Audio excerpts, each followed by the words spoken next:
अस्सलाम वालेकुम जी, लंदन से गुड आफ्टरनून। कैसे हैं आप? खैरियत से हैं? तो इमरान खान का आज गुजरांवाला का जलसा, वेल नॉट बैड। और झूठ का एक वो तो खैर कोई नई बात ही नहीं है। और हमले और मतलब अजीबोगरीब वाक़यात और झूठ और तानेबाजी और अच्छा उसमें ना कोई डाटा होता है ना कोई मतलब जैसे कहना चाहिए बिल्कुल ही लूज टॉक जैसे होती है ना, लूज टॉक एक हो रही होती है सामने देख के, और वो जो दिल में आए रगड़ दिया, जो चोर डाकू ये भी लोटा वो भी लोटा। और वो सुनने वाले भी ज़ाहिर है कि वो चूंकि इस माहौल इस तरह का है कि वो हर तरह का झूठ जो है वो नारे लगा रहे हैं, मस्त है। क्योंकि बेसिकली ये जलसा उस तरह का जलसा होता नहीं है पीटीआई का। अगर आप गौर करें इनके म्यूज़िक पर तो वो इब्रारुल हक के सब कमाल है, उसके गानों ने धूम मचा दी पूरे पाकिस्तान में 90 की दहाई से। अब ये तो है ना, तो उसके वो यानी घुस बैठिए बना दिया उसने मौजूदा हुकूमत को, घुस बैठिए और नीचे उतरो। अच्छा उसके अलावा दूसरे पश्तो ट्रैक आ रहा है, उर्दू ट्रैक आ रहा है, और एक से एक मतलब है कि वो एक डांस का माहौल, एक मतलब उस तरह का वो एनवायरनमेंट। डांस पार्टी हमारे यहाँ चूंकि बंद मुआशरा है ना, घुटन है बहुत ज़्यादा, तो उस घुटन में लोगों को कहाँ मौका मिलता है। और वो भी इस तरह के शहर, आप अंदाज़ा लगाएं ना गुजरांवाला गुजरांवाला में अब आप अंदाज़ा लगाएं कि वहाँ पे एक यानी फैमिली को किसी को भी मतलब उनको अगर ये मौका मिले, गुजरांवाला में कौन सा म्यूज़िक कंसर्ट हो रहा है जहाँ पे इंसान अपने बीवी बच्चों के साथ चला जाए और थोड़ा म्यूज़िक सुन ले के थोड़ा थोड़ा हल्ला गुल्ला कर ले, कहाँ जाएगा? वो है ही नहीं, कोई जाता ही नहीं। मतलब हमारे यहाँ तो लाहौर में कोई नहीं आता, म्यूज़िक कंसर्ट्स वगैरह कहाँ हमारे यहाँ उस तरह ओपन होते हैं, यानी ना तो क्योंकि एनीवे उसकी रीजंस और हैं वो फिर कभी से। तो चूंकि नहीं है हमारे यहाँ कल्चरल एक्टिविटी कोई नहीं है। देखें हमारे यहाँ फैमिली के साथ आप थिएटर नहीं जा सकते, यानी जो जो जो लाइव थिएटर होता है किसी ज़माने में बहुत, ये हमारा खूबसूरत ट्रेडिशन हुआ करता था। लाहौर में बहुत अच्छे थिएटर्स होते थे अलहमरा, बड़ी आप फैमिली के साथ एक अच्छा जाके बहुत साफ़ सुथरे ड्रामे होते थे। लेकिन ज़ाहिर है अक़दार गिरी, थिएटर भी गिर गया। अब वहाँ पे मतलब गलाज़त के अलावा होता कुछ नहीं, लेकिन ऑडियंस तो भी जाती है ना। यहाँ मैं आपकी तवज्जो लाना चाह रहा हूँ कि वो जो थिएटर है या वो जो सिनेमा, अब तो खैर कुछ आ गए हैं मल्टी कॉम्प्लेक्स, लेकिन पहले आपने देखा कि एक तवील दौर वो सिनेमा जितने थे वो ढाके मार्केटें बन गई, क्योंकि हमेशा से ऐसा नहीं था। पहले सिनेमाज में फैमिलीज जाया करती थी। तो अब गुजरांवाला चलते हैं वापस। गुजरांवाला अगर आप जानते हैं तो मतलब है कि वहाँ पे खाने तो कमाल के हैं, बारबेक्यू कमाल का है, नाश्ता बड़ा यानी पलवानी शलवानी ये वो सारा कुछ इसमें गुजरांवाला ठीक है, लेकिन कुछ स्टैटिक्स होती हैं आदमी की। यानी आप कभी म्यूज़िक सुनना चाहते हैं, कभी खुशबू लगाना चाहते हैं, कभी आप किसी अच्छी पार्टी में जाना चाहते हैं, स्टैटिक्स है ना इंसान की। तो पीटीआई का जलसा, it is not just Imran Khan की तकरीर, that's what I am trying to explain to you. It's not just तकरीर of Imran Khan, it is an entire package for any family. By the way आपको पीटीआई से नहीं भी होगा तो वो अगर चल लेट्स हैव फन, वो यहाँ पे आप देखें बच्चियों ने यहाँ पे वो अपना वो पेंट करवाया होता है, they are dancing and music and वो सारा। अब उसके बीच में अगर इमरान खान की तकरीर भी उनको सुननी थोड़ी देर के लिए पड़ जाती है तो हु केयर्स, ठीक है। तो ये एक बहुत बड़ी रीज़न है क्राउड के इकट्ठे होने की और उनका वो मस्त होने की, और इमरान खान की जो जी चाहे वो आज़ादी जो उसको हासिल है बोलने की, जो वो बोलता है।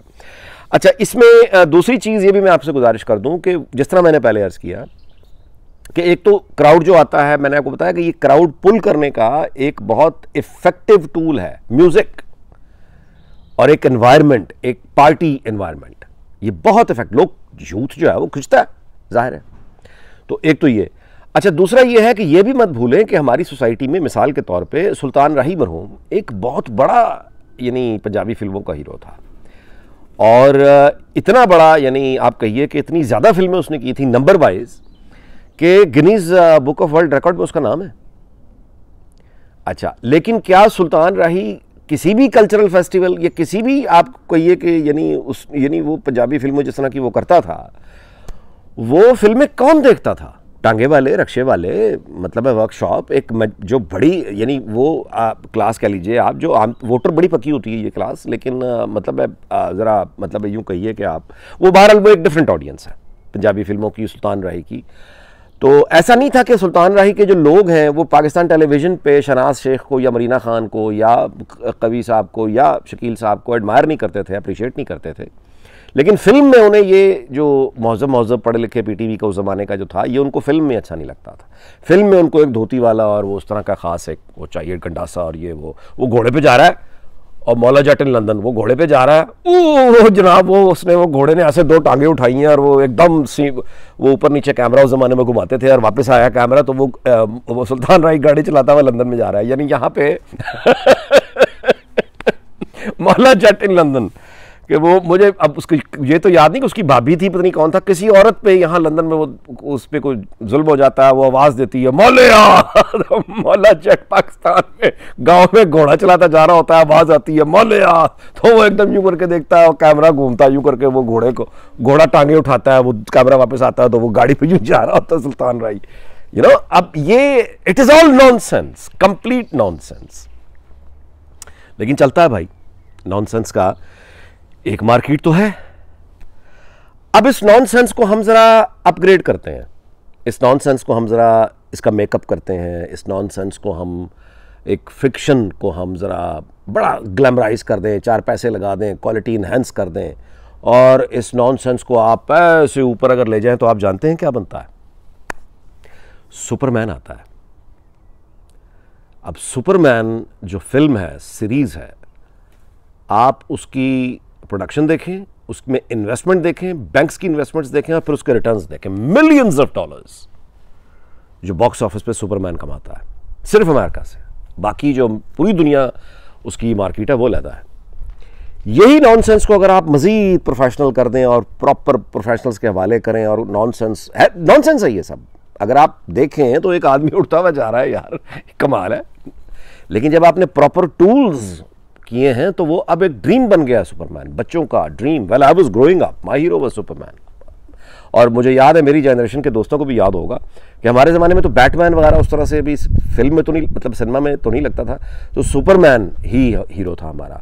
अब जो बच्चे हैं वो कोई बैटमैन किसी का हीरो है, किसी का Spiderman. Bye the way, Spiderman is another nonsense, complete nonsense. Spiderman, can you imagine that यार, एक मकड़ी आके बंदा। लेकिन when you treat this nonsense professionally, और आप एक फिल्म बनाते हैं, कहते हैं फिल्म है कि फिल्म बनाते हैं, और उसके बाद आप उसको सीरियस, जब आप उसको एक यानी उसको तैयार करते हैं प्रोडक्ट, तो आप स्पाइडरमैन का फिर बिजनेस देखते हैं क्या होता है। मैं यानी गुजारिश करूं आपसे कि नॉनसेंस बिकता है। मैं ये कह रहा हूं, दुनिया में हर जगह बिकता है। बात यह है कि उस नॉनसेंस की आपने पैकिंग कैसे की है, उस नॉनसेंस को आपने पैकेज में रख के आप दे रहे हैं। यही नॉनसेंस बैटमैन वाली, सुपरमैन वाली, स्पाइडरमैन वाली, जो कि नॉनसेंस ऐसा नहीं, बच्चों के लिए बहुत अच्छी सीरीज है, ये बहुत अच्छी है। मैं इसको नॉनसेंस सिर्फ आइडिया के एतबार से कह रहा हूं। अगर यही चीज हम लाहौर में शाहनूर स्टूडियो में मिसाल के तौर पे बनाएं कि एक सुपरमैन है या स्पाइडरमैन है, तो हमारे पास जो क्वालिटी है, हमारे पास जो स्क्रिप्ट राइटर है, हमारे पास जो डायरेक्टर है, हमारे पास जो कैमरामैन है, हमारे पास जो लाइट है, हमारे पास जो लाइट वाला मतलब वो इस तरह का है कि हम अगर बैटमैन बनाएंगे या सुपरमैन बनाएंगे या इस तरह का कोई स्पाइडरमैन बनाएंगे तो वो बिल्कुल ऐसा ही होगा जैसे हम सुल्तान राही, एक वो मौला जट इन लंदन। आप मेरी बात समझ रहे? यानी हमने अगर किसी को सुपरमैन बनाया तो हमारे तो 4 बेचारे हीरो ही शदीद जख्मी टांगे तोड़वा के, क्योंकि जो हमने उनको अपना एक्टर्स को जो चीज़ें देनी है सपोर्ट करने, वो भी 2 नंबर चीन का बना हुआ माल से करना चालोड़। हमारी बात समझ रहे? तो बेसिकली पॉलिटिक्स चेंज हो गई है, इमरान खान ने उसको तब्दील कर दिया है। अब बेसिकली जो it's a package, it's show business, इसमें ड्रामा है, इसमें ट्रेजेडी है, इसमें म्यूज़िक है। आप देखें इमरान खान लाइट पे कितना, जो आदमी अपने, आप मजाक उड़ाते हैं ना, इसका उड़ाते रहें, लेकिन अगर आप 1 सेकंड को ठहर के सोच लेना कि वो आदमी किस हद तक कॉन्शियस है अपनी, जो बंदा लाइट लेने के मामले में इतना कॉन्शियस है, यहाँ ज़िंदगी गुजर गई है और कभी परवाह नहीं हुई है कि वो लाइट कैसी आ रही कैसी नहीं आ रही। यार जो मैंने बात करनी है मैं बात कहूँ, ख़त्म कहानी, मुझे क्या लाइट आ रही नहीं आ रही, मैंने कोई ये नहीं हो। आप उस बंदे का यानी वो देखें कितना वो डिटेल है, कितनी उसकी अटैचमेंट है इस चीज़ के साथ। शो बिजनेस है, ड्रामा है, ही नोज के ड्रामा है, ही नोज के शो बिजनेस है। तो उसके लिए उसने खुद का एक, उसका कपड़े पहनना पर उसका मेकअप पर सर्जरी, जो भी वो करता है भाई, वो इसी काम में एक्सपर्ट है, और वो क्यों ना हो। अब आप इसको रंगबाजी कहिए, आप इसको अदाकारी कहिए, आप इसको मेकअप कहिए, उसके साथ आप झूठ जितना मर्जी मकार मकूर कहते रहे, नतीजा क्या निकल रहा है? आज शहबाज शरीफ पे खड़ा हुआ मजाक उड़ा रहा है गुजरांवाला में कि हाँ जी बड़ा शौक था बनने का, बन गए, अब पूछ रहे हैं मैं क्या करूं, अब संभालो। उसके साथ ही महंगाई सारी की सारी मौजूदा हुकूमत पर डाल दी, उसने बड़ी कामयाबी से डाली। इस्लामाबाद आने का वो कह रहा है, फैमिलीज का भी कह रहा है वो आएंगी, और आएंगी इसलिए कि उसके पास वो चीज़ है, यानी क्राउड, वो यानी वो पैकेज है ना भाई एक आध। इसके मुकाबले में जाहिर है कि अगेन मैं कितनी दफ़ा ये बात आदमी कर सकता है, इसके मुकाबले में इसका मुकाबला अवामी ताकत से तो नवाज शरीफ भी कर सकता है जो लंदन बैठे हैं, दूसरी मरीम नवाज हैं वो कर रही हैं, बड़ी बहादुरी दिलेरी से कर रही हैं। लेकिन मरीम नवाज देखिए पूरी सारा का सारा मलबा उठा के मरीम नवाज के कंधों पे डाल के ये कहना कि अब पीटीआई और उसके पीछे जो एस्टैब्लिशमेंट के धड़े और ब्यूरोक्रेसी और बिजनेस ये सारे जो हैं इनका मुकाबला अकेली मरीम नवाज करेगी स्टेज पे, क्योंकि वो तकरीर बहुत कमाल की करती हैं, because she is a crowd puller, because she is a wonderful speaker. तो वो सारे वो डैमेज, सारा जो असर है वो अकेली मरीम नवाज आके कर देंगी। ये बहुत ज़्यादा बोझ डाला है आपने मरीम नवाज के कंधों पे, वो कर लेगी, वो बहुत दिलेर है। वो देखिए आज उन्होंने साफ बात की है एयर वाई का नाम लेके कि पहले भी एयर वाई ने झूठी खबर चलाई, डिलीट की। इट वाज मरियम नवाज जिसने कहा है कि डिलीट करना क्या होता है, तुमने झूठी खबर छापी है, छापी कैसे, चलाया कैसे, इसके खिलाफ कार्रवाई होनी चाहिए। You know this is Maryam Nawaz. आज फिर वो ये झूठी खबर ये एयरवाई की, मतलब इस तरह आज फिर अगेन शी रिएक्ट, कल भी परसों भी रिएक्ट किया था, आज फिर रिएक्ट किया, एयरवाई का नाम लेके किया कि तुम लोग ये जो कर रहे हो ये झूठ बोलते हो, तुम कंपेन करते हो, तुम सियासत कर। मतलब ये है कि डिसप्लेजर भी उन्होंने शो किया है, एंगर भी उनका सामने आया है, एग्रेशन भी सामने आया है जो होना चाहिए। यानी ये झूठ बोलने की जो आजादी एयरवाई को आज तक हासिल है, आपके सामने माहौल कैसे बदल रहा है, 5 हफ्ते में बदल गया हुआ है, उसका बदल गया हुआ है। यानी इमरान ने जो बदला है वो बदला है, उसमें जो मीडिया, पूरी मीडिया ने जो कंपेन, यानी उसके जलसे, उसका म्यूजिक, उसके बाद एयरवाई के झूठ और झूठ की भरमार, और हर एंकर, हर बंदा जो उनका झूठ की मशीन है, उस झूठ की मशीन के मुंह खुले हुए हैं, कोई कार्रवाई नहीं हो रही, कोई कार्रवाई नहीं हो रही। कैमरा जो है वो बेसिकली एक वार्निंग इशू करता है, चुप, झूठी खबरें पे झूठी खबरें, किसी को जुर्माना नहीं, किसी का हाथ नहीं रोका जा रहा, किसी की जबान नहीं रोकी जा रही, रद्द अमल तक नहीं दिया जा रहा। हुकूमतें जितनी हैं वो प्रेस कॉन्फ्रेंस कर रही हैं इस वक्त। मैं वीलॉग इस बात पे खत्म करता हूं, लंबी हो गई बात।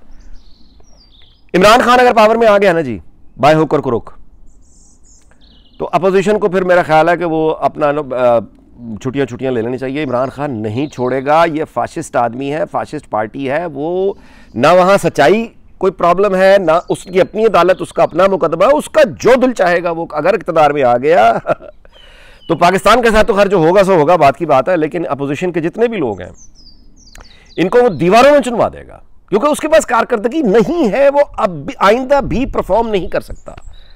ना वो महंगाई कम कर सकता है, ना वो डिप्लोमेटिक आइसोलेशन कम कर सकता है, ना वो कोई, यानी कुछ उसके पास जो क्या उसने कर लिया 3.5 साल में, जो कर लेगा तबाही मजीद कर देगा। लेकिन उस तबाही का इंतकाम, अपनी नलायकी का इंतकाम वो पीडीएम से लेगा। पीडीएम से तो लेगा, वो तो एस्टैब्लिशमेंट के मेरा ख्याल अफसरों को भी पड़ेगा। अब जो रिटायर होंगे ना, ये जनरल बाजवा को सेफ एग्जिट अगर मिल जाए, इमरान खान अगर आ गया वापस, तो ये किसी को नहीं छोड़ेगा। ये फाशिस्ट आदमी है, और बस ठीक है, फाइन। अगर मौला जट इन लंदन हमने पाकिस्तान में चलानी है इसी तरह से तो चलाएं, हम वो भी रिपोर्ट कर देंगे क्या करेंगे, यही कहेंगे ना कि जी इमरान खान आ गया, तुम्हारा पाकिस्तान का मजीद बेड़ा गर्क हो रहा है, आए फिर दुआ करते हैं उसके लिए, दुआएं रह जाएंगी फिर। और यानी अल्लाह रहम करे, ये तो बड़ी एक खाली मैदान पड़ा है उसके लिए, खाली, कोई उसको चैलेंज करने वाला नहीं है। तो चलें ठीक है, अगले वीलॉग में मुलाकात होगी आपसे। अपना ख्याल रखिएगा, अल्लाह ताला पाकिस्तान को शाद और आबाद रखे, उसके हमसायों को भी शाद और आबाद रखे। आपका बहुत बहुत शुक्रिया, अल्लाह हाफ़िज़।